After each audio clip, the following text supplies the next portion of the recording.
है आपको। और आपने जो मुकाम हासिल किया है, ये यहाँ पर एक यहाँ के लोगों के लिए, यहाँ के आने वाली पीढ़ियों के लिए बहुत बड़ा इतिहास बन गया है। अब आप ये बताइए कि मुझे लगता है कि संघर्ष तो बहुत पूरा रहा होगा, चुनौतीपूर्ण संघर्ष रहा होगा। बहुत लंबा संघर्ष, क्योंकि अब कंपटीशन ज़्यादा बढ़ गया है और तैयारी को लेकर तो संघर्ष रहता ही है। मतलब कभी फेलियर होते हैं, कभी सक्सेस मिलता है।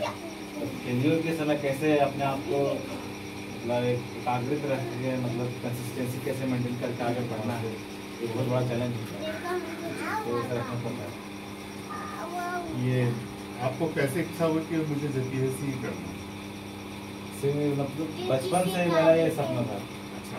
बनना तो कोई ऑफिसर है। अच्छा। मतलब किसी भी फील्ड में।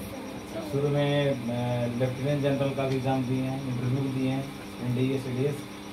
वहाँ इंटरव्यू देने के बाद छट गए। फिर सोचे कि इसके बाद मेरा अवसर जो बनता है वो सिविल सर्विस का होता है। UPSC का तैयारी की दिल्ली में जा करके, वहाँ से UPSC का भी अटेम्प्ट दिए हैं, उसमें क्वालिफाई नहीं कर पाए।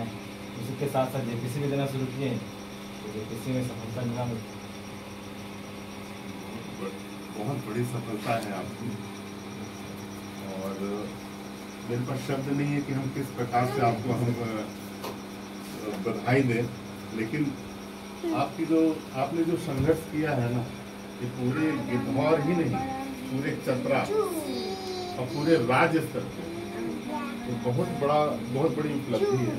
और मैं भगवान से यही मनाता हूँ कि बहुत ही जल्द आप राष्ट्रीय स्तर पर भी उपलब्धि हासिल कीजिए। आप लोग का सहयोग, मतलब मोटिवेशन और आप लोग का आशीर्वाद आप बिल्कुल नहीं, बहुत जल्द ही मिल जाएगा कि राष्ट्रीय स्तर पर भी कुछ करेंगे।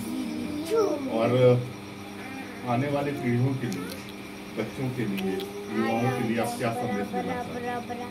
आने वाले पीढ़ी के लिए मेरा संदेश रहेगा कि आप अगर कुछ करना चाहते हैं, अगर एजुकेशन के फील्ड में, तो आपको डिसिप्लिन हमेशा मेंटेन करना पड़ेगा। और कंसिस्टेंसी भी ज़रूरी है और पेशेंस भी ज़रूरी है। अगर आपके पास पेशेंस नहीं है, आपको अगर हार मिल गया तो वहाँ आपको पेशेंस रखना पड़ेगा। पेशेंस बहुत ज़रूरी है। आप अपनी सफलता का श्रेय पहले किसको देंगे? माता पिता। चलिए लखन चा, आपको कैसा लग रहा है कि आपके बेटे ने सफलता हासिल की है?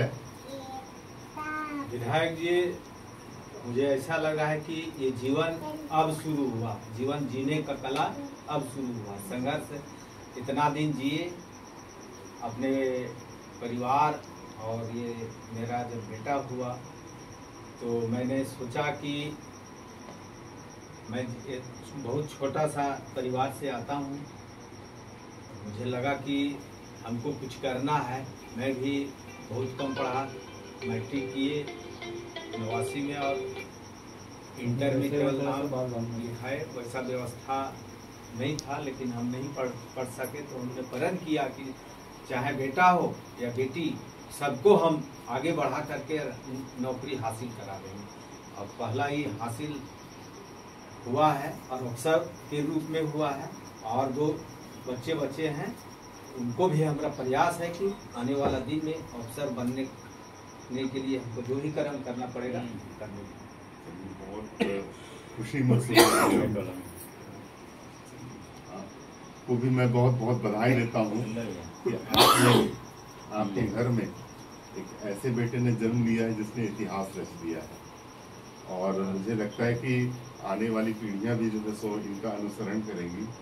और मैं सही बात बता देना चाहता हूँ कि मैं भी ये चाहता था कि लोग क्या करते हैं कि एक ही जगह लोग बुला लेते हैं कि भाई सबको सम्मान करने के लिए, लेकिन मैं उनके घर में जाकर के, उनके घर जाकर के मैं उन्हें सम्मानित करने का मैंने सोचा।